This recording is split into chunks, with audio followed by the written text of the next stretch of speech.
The Assembly will hear an address by His Excellency Michel Temer, President of the Federative Republic of Brazil. I request protocol to escort His Presidency, His Excellency.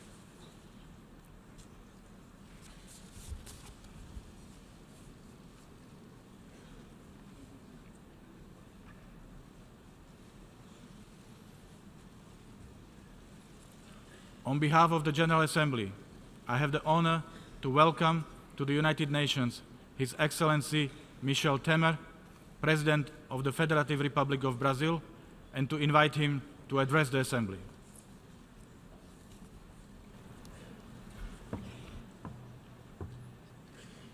Senhor Miroslav. Dear Miroslav Lajčák, President of the United Nations General Assembly, Mr. Antonio Guterres, Secretary General of the United Nations Organization, ladies and gentlemen, heads of state, heads of government, and heads of delegations, ladies and gentlemen at large. First of all, I wish to congratulate the President of the General Assembly for his recent election. Mr. President, you can certainly count on the ongoing support of the Brazilian delegation.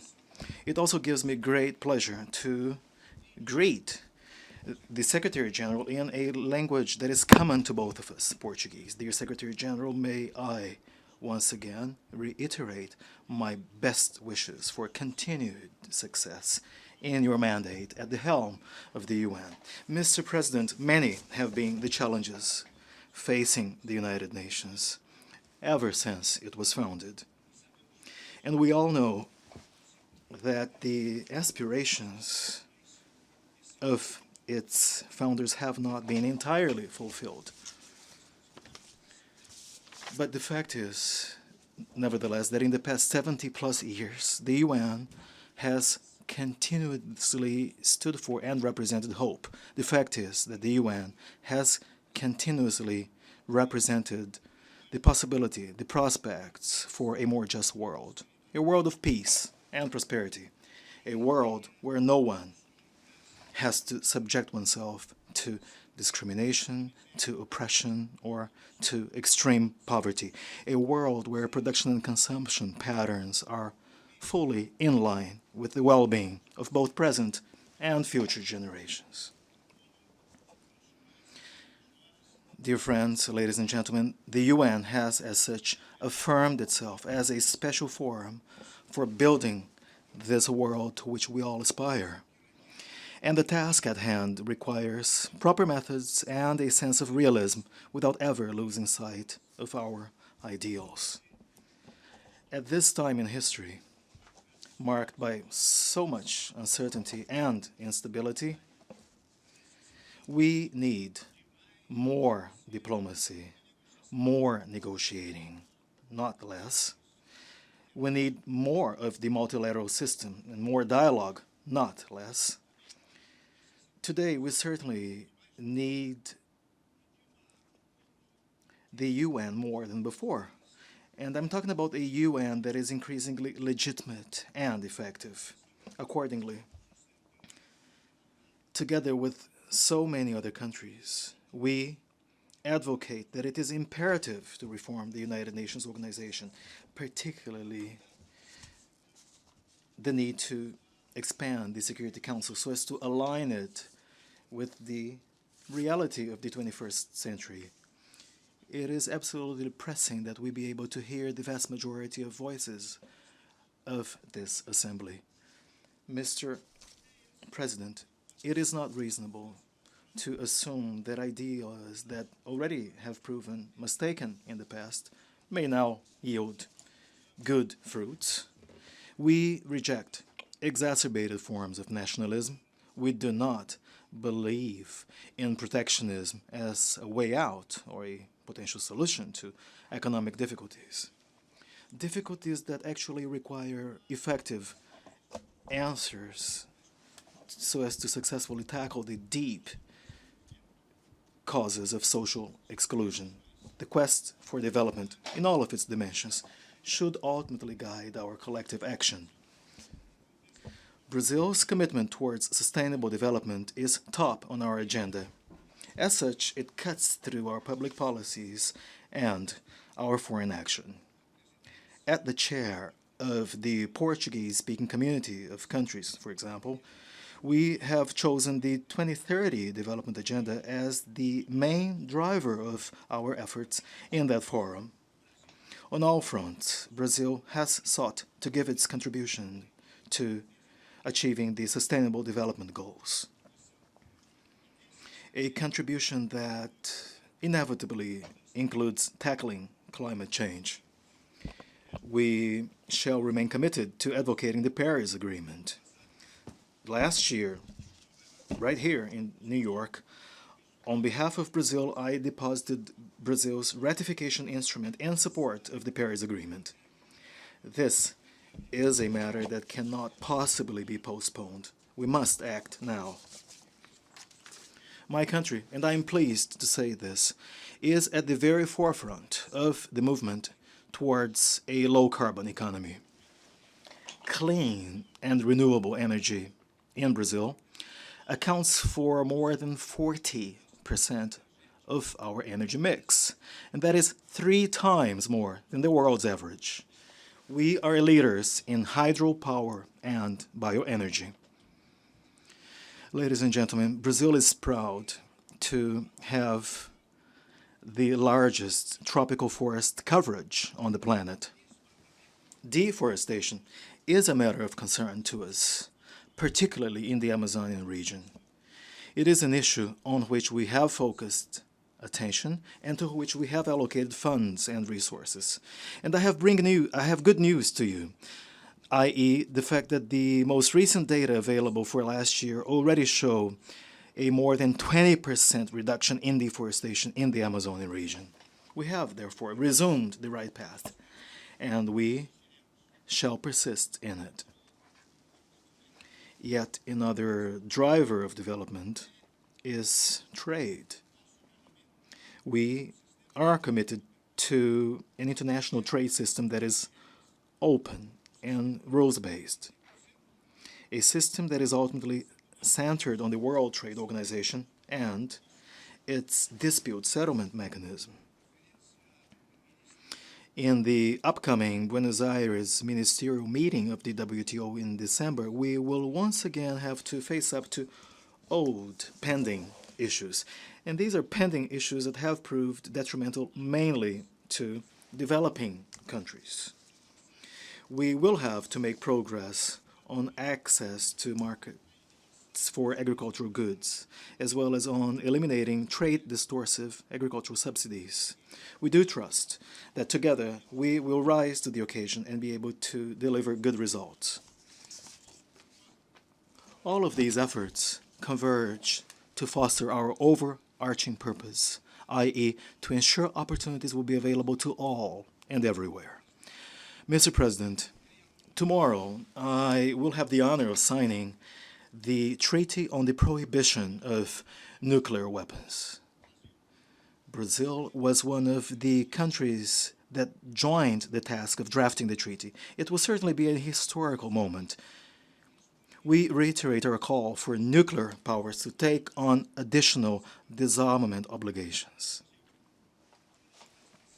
In this regard, Brazil expresses herself authoritatively as a country that, while mastering nuclear technology, has voluntarily given up owning nuclear weapons. Brazil expressed herself authoritatively as a country whose constitution itself bans the use of nuclear technology for non-peaceful purposes. A country that was at the very origin of the Tlatelolco Treaty, which half a century ago established denuclearization of Latin America and the Caribbean, a country that, working together with its South American and African neighbors, has turned the South Atlantic into an area free of nuclear weapons, a country that has worked with Argentina, for example, to establish a binational nuclear safeguards mechanism, which has become a benchmark for the world at large. I'm sure you will agree with me. As we celebrate the achievement of the Treaty on the Prohibition of Nuclear Arms, or weapons. One must, however, recognize that there are lingering issues of real concern on the peace and security agenda.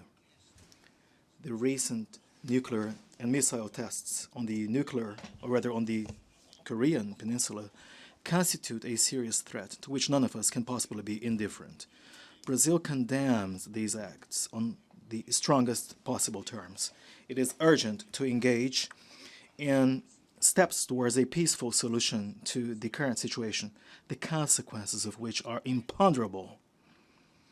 In the Middle East, if I may say so, talks between Israel and Palestine are currently ground to a halt. As a friend of both Palestinians and Israelis, Brazil continues to favor the two-state solution formula, living in peace and security within the internationally and mutually agreed borders. In Syria, ladies and gentlemen, despite the de-escalation of the past few months, we are still witnessing a conflict of dramatic humanitarian consequences. The solution to be sought out in Syria is essentially political in nature and can no longer be postponed. Likewise, in Afghanistan, in Libya, in Yemen, in Mali, or in the Central African Republic, wars have caused intolerable suffering that has obviously gone way beyond national borders. Let us visit and walk through the fields of refugees and displaced people in Iraq, Jordan, Lebanon, and Kenya. Let us hear the stories of those who have lost their fathers, mothers, sons, and daughters. Families that have been dragged away by irrational conflicts that seem to know no limits. Conflicts that are truly unacceptable and that have all too often taken place on the wrong side of humanitarian law. Our Secretary General is right. Let us work to reinvigorate conflict prevention mechanisms. And prevention involves diplomacy, and it also includes development. It is key and essential to recognize the clear-cut connection between security and development. A clear recognition of this connection has guided Brazil's participation in the UN stabilization mission in Haiti, the MINUSTAH mission. At this point in time, when the MINUSTAH completes its mandate, the international community must uphold its commitment to the Haitian people. Brazil will certainly do so. In South America, Colombia is currently overcoming a conflict that has lasted for more than 50 years on end. Brazil will remain a fully resolute and committed partner in this effort. Mr. President, ladies and gentlemen, from Barcelona to Kabul, from Alexandria to Manchester, repeated episodes of cowardly violence do not allow us to forget the evil of terrorism. It is an evil that has fed itself on different forms of fundamentalism and exclusion, to which no country is immune. It is even more imperative that we join efforts, given terrorism's ability to adapt itself to current times and different terrains. We shall not be cornered away by terror, nor shall we allow it to weaken our belief in freedom and intolerance. Likewise, ladies and gentlemen, transnational crime in so many of our countries undermines security and the peace of mind of individuals and families. Only through coordinated and properly concerted action will we effectively tackle trafficking in persons, arms, drugs, and money laundering. It was in this spirit that Brazil organized back in November 2016 a ministerial meeting of South American countries on border security. And it is in that same spirit that we'll keep on cooperating with countries from all over the world in efforts to successfully tackle organized crime. Mr. President, regrettably, however, human rights violations remain a recurrent fact, both regarding civil and political rights, as well as economic, social, and cultural rights. It is necessary to ensure that everywhere individuals be able to live in dignity according to their own convictions and choices. Brazil is a country of deep-seated liberties, a country that made itself and still does so amidst diversity in terms of ethnic background, culture, creed, and thought. More than anything else, it is from this diversity that we derive our strength as a nation. We reject racism, we reject xenophobia and all forms of discrimination. Brazil is party to the main international human rights treaties. We are also party to the Inter-American Human Rights Court, to the International Criminal Court as well. We have extended a permanent invitation to the UN independent rapporteurs. Currently, we have one of the world's most advanced laws on refugees. Also, we have recently updated our migration law, anchored on the principle of humanitarian response and aid. We have granted humanitarian visas to both Haitian and Syrian nationals. Likewise, we have received thousands of migrants and refugees from Venezuela. The human rights situation in Venezuela has regrettably deteriorated continuously. We stand by and support the Venezuelan people, to whom we are linked by brotherly connections. There is no more room for alternatives to democracy. And that is precisely what we have asserted in Mercosur, and it is also what we will keep on advocating. Mr. President, Brazil is currently going through a period of decisive and sweeping changes. With structural reforms, we are overcoming an unprecedented economic crisis. We are currently restoring fiscal balance and, by extension, economic credibility. Jobs are being created again. We have recovered the state's ability to carry out key social policies in a country like ours. We have learned the lesson, and we are applying in practice this elementary rule, i.e., the rule that without fiscal responsibility, social responsibility is nothing but empty rhetoric. The new Brazil that is now emerging from recent reforms is a country that is more open to the world. It is this attitude of openness that we bring to the UN, and which we have also taken to Mercosur, G20, BRICS, IPSA, and to all other fora in which we take part. It is this attitude of openness that we have adopted to each of our partners in our region and beyond it. South America is our immediate neighborhood. And for that reason, we have worked for a prosperous and democratic South America. We have worked for increasing convergence of integration processes in Latin America and the Caribbean. A significant example thereof are the currently closer ties between Mercosur and the Pacific Alliance. Together, the countries of these two different groups make up a market of nearly 470 million people, which accounts for more than 90% of Latin America's GDP. Africa, in turn, is a continent to which we are united by strong historical and cultural ties. Africa is a continent where we wish to have increasing cooperation initiatives and increasing partnerships for development. With Europe, we have cultivated long-standing friendship ties, and there we have worked to boost trade and investment flows. Likewise, in Asia and the Pacific region, the most vibrant hub of the global economy, we have stepped up our relations with both traditional partners and new ones. We have also opened up new trade fronts with Asia and the Pacific. Thus has been our foreign policy, a truly universalist foreign policy. And, Mr. President, the fact is that the most universal of all fora we have and can count on is this General Assembly. Here, we can all benefit from the broadest and the most pluralistic array of perspectives. Here, we find the parameters and the standards that govern our respectful living together. Here, we shall become more united nations, aiming at the ultimate development of our peoples, the dignity of our citizens, and the security of our planet. Thank you very much, Mr. Chairman. Thank you very much, ladies and gentlemen.